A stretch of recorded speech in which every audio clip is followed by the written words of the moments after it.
Bastante, viu, gente? As tensões entre israelenses e palestinos, a situação está bem complicada. Desde sexta-feira, os confrontos que aconteceram lá em Jerusalém Oriental e também na Cisjordânia, na faixa de Gaza, deixaram um total de mais de 500 pessoas feridas. Quem conversa agora com a gente sobre esse assunto é o cientista político especialista em Israel, Oriente Médio e Segurança Nacional e diretor executivo da ONG Stand With Us Brasil, André Last. André, bom dia para você, bem-vindo por aqui. Conta para quem está nos assistindo agora para a gente tentar entender, porque tudo isso acontece também no meio de um Ramadã. Por que começou essa tensão a tomar essas proporções que, de acordo com alguns especialistas, já é uma das maiores tensões aí dos últimos anos na região?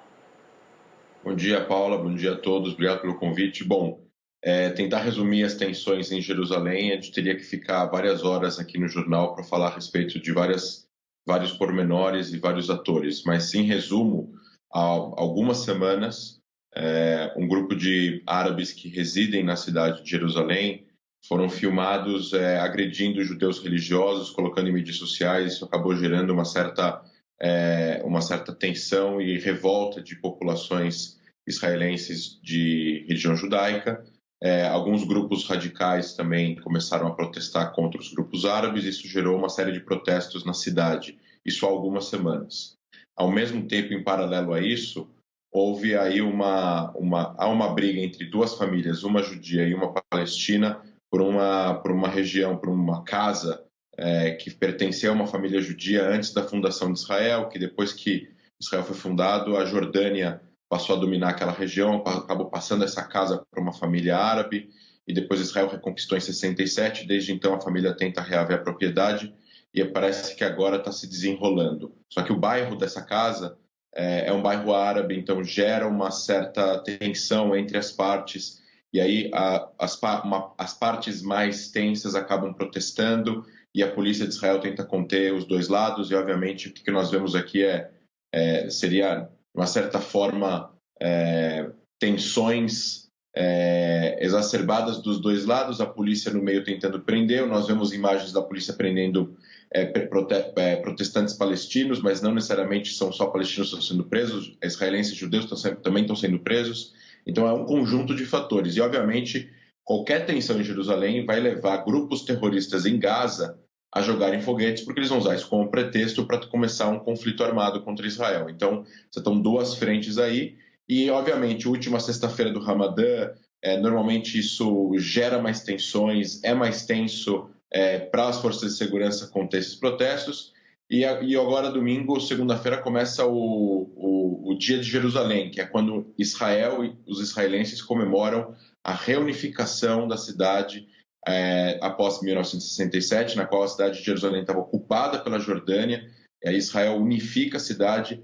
Os judeus não eram permitidos de entrar entre 49 e 67 na Cidade Velha, no lugar mais sagrado do judaísmo.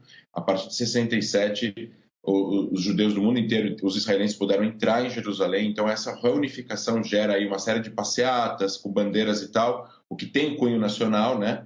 Então isso acaba gerando tensões também com a população árabe da cidade e com palestinos em geral na Cisjordânia. Então todas essas coisas juntas que eu acabei de dizer geraram esses protestos. Pois é, e a gente tem também aí várias discussões que são antigas, né, André? Israel reivindica Jerusalém, os palestinos reivindicam a parte oriental, e assim vai se acumulando, e aí às vezes a gente tem um estopim que gera uma tensão muito maior. E no meio disso tudo, a gente tem Israel também enfrentando uma super crise política, né? Depois de uma série ali de eleições, também teve o recente fracasso de Benjamin Netanyahu, não conseguiu formar um novo governo, agora a gente tem novos oposicionistas designados pelo presidente de Israel, tentando formar um novo governo. Como é que fica o comando do país diante também de mais esse impasse? A gente tem as sanções e tem também a história e tem todo o problema político envolvido no meio. Bom, Israel está há já 2 anos numa crise política, tentando formar governos enquanto tenta formar governos, os governos que existem são governos de transição.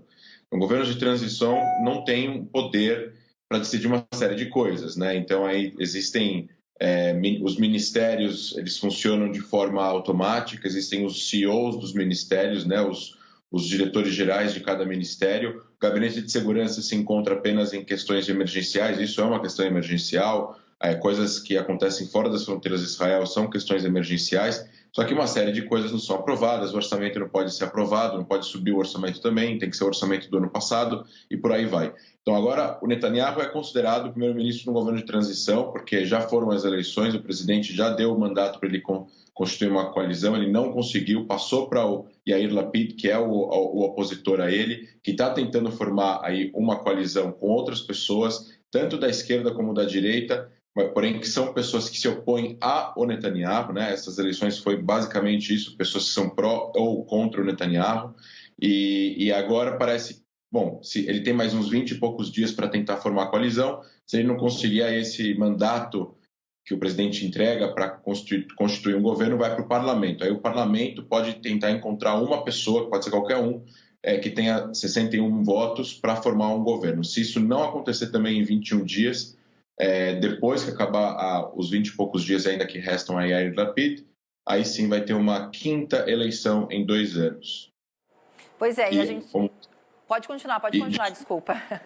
Desculpe, não. E aí o que você me perguntou, como continua isso em relação ao comando? O comando em relação, por exemplo, a esses protestos, isso tem a ver com o Ministério de Segurança Interna, tem a ver com a polícia israelense, tem a ver com o serviço secreto, obviamente tem a ver aí também, se envolve o Ministério do Interior e outros ministérios mais diplomáticos, e todo o trabalho para tentar conter, para tentar conversar com as partes e para tentar diminuir as tensões é responsabilidade da polícia. E o chefe da polícia da Cidade Velha é um árabe israelense. Então, isso consegue também trazer um pouco mais de calma, porque ele está negociando também com os próprios árabes que estão na cidade para tentar diminuir um pouco as tensões entre as partes e tentar diminuir a violência. A questão é que a gente está falando do lugar mais tenso do mundo. Jerusalém contém aí quatro bairros sagrados, para 4 etnias, o lugar mais sagrado do judaísmo, um dos lugares mais sagrados do cristianismo, o terceiro lugar mais sagrado do Islã. Então, isso gera tensões